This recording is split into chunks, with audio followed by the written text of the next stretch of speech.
पछिल्लो समय नयाँ कम्पनीहरूले IPO FPO mutual fund IPO right सेयरहरू निष्कासन गरिरहेको बेलामा आज वैशाख 3 गतेदेखि नेपाली आइपिओ इतिहासमै पहिलो पटक नौलो सेक्टरको कम्पनीले म्युचुअल फन्ड आइपिओ निष्कासन गरेको छ भने यस कम्पनीले आफ्ना इकाइ धनीहरूलाई आउने आर्थिक वर्षहरूमा झन्डै 115% लाभांश वितरण गर्ने प्रतिबद्धता सहित म्युचुअल फन्ड आइपिओ निष्कासन गरेको छ।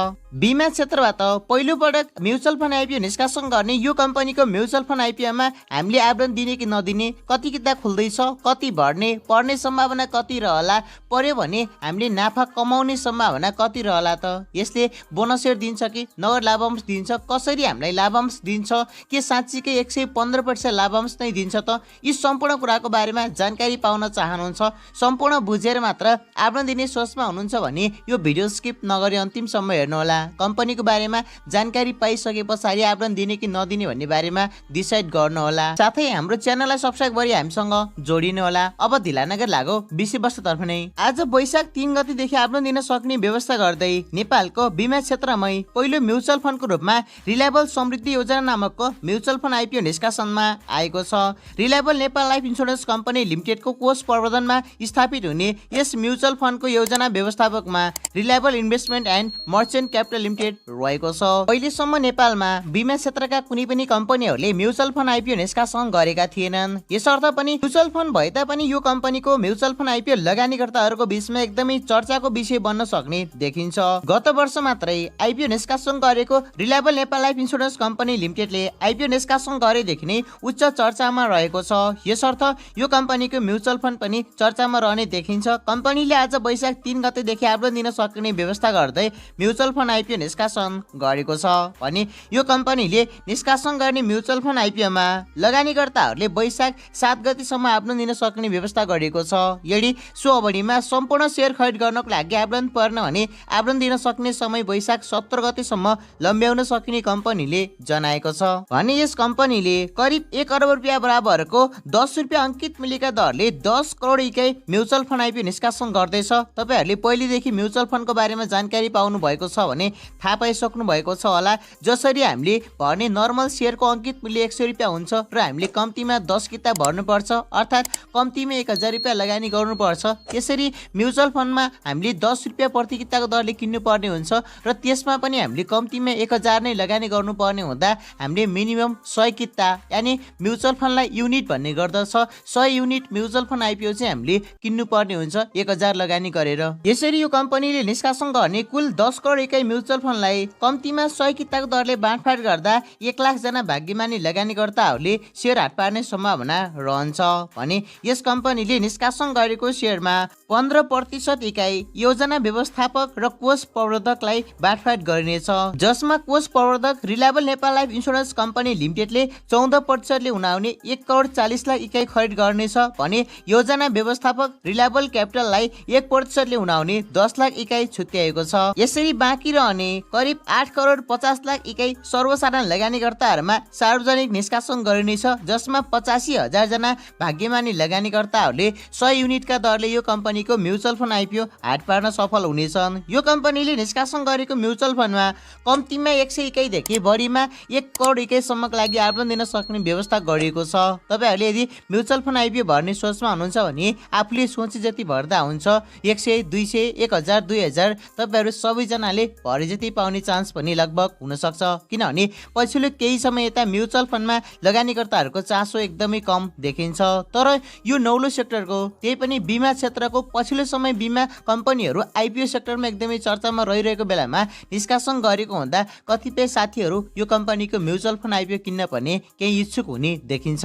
यसरी यो कम्पनीले वैशाख 3 गतेदेखि 7 गतेसम्म आवेदन दिन सक्ने व्यवस्था गर्दै निष्कासन गरेको म्युचुअल फन्ड आइपिओ 17 गतेसम्म पनि बिक्री हुन सफल भएन भने म्युचुअल फन्डको योजना नै खारेज गरिनेछ र अगाडि आवेदन दिएका सम्पूर्ण लगानीकर्ताहरूको पैसा 15 दिन भित्रमा फिर्ता गरिनेछ।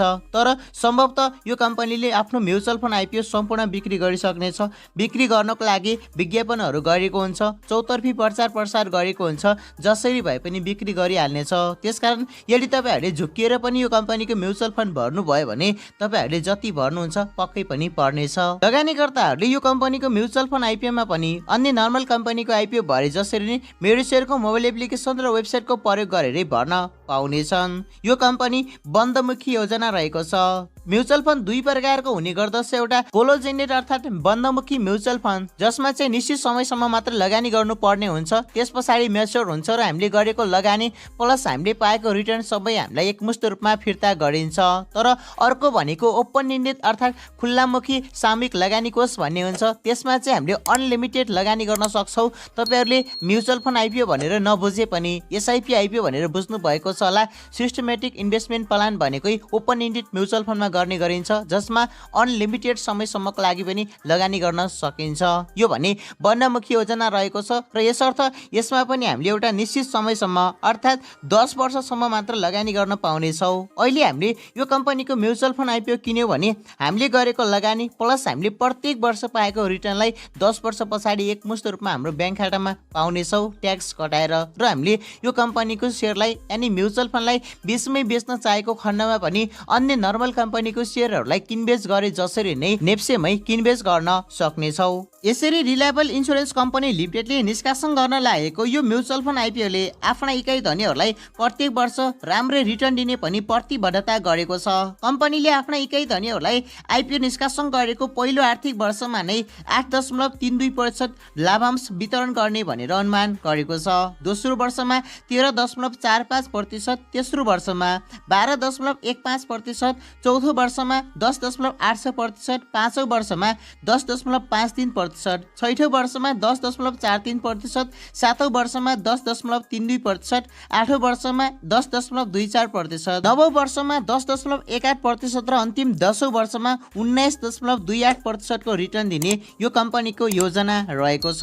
प्रत्येक वर्ष यसरी रिटर्न दिँदै जाँदा 10 वर्षसम्ममा 115% भन्दा बढीको लाभांश दिने भनेर अहिले योजना बनाएको छ। भने म्युचुअल फन्डले कहिले पनि बोनस सेयर दिँदैन, सबै म्युचुअल फन्डले दिने भनेको नगद लाभांश हो। यानि अहिले हामीले जति लगानी गर्छौँ त्यही लगानीको आधारमै हामीले पाउने हुन्छ रिटर्न। यो कम्पनीमा हामीले अहिले 1 लाख रुपियाँ लगानी गर्यौँ भने र यो कम्पनीले 115% नै लाभांश दिन सक्षम भयो भने हामीले 10 वर्ष पछाडि आफूले गरेको लगानी बाहेक 115%ले हुने 1,15,000 रुपियाँ प्रफिट पाउनेछौँ र आफूले गरेको लगानी सहित 2,15,000 चाहिँ हामीलाई रिटर्न आउनेछ।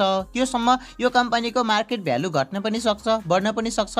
यदि घट्यो भने 1 लाखको भ्यालु तल जान सक्छ, बढ्यो भने 1 लाखको भ्यालु माथि जान सक्छ। तर हामीले पाउने रिटर्न भने यो 10 रुपियाँ अंकित मूल्यका दरले नै पाइन्छ।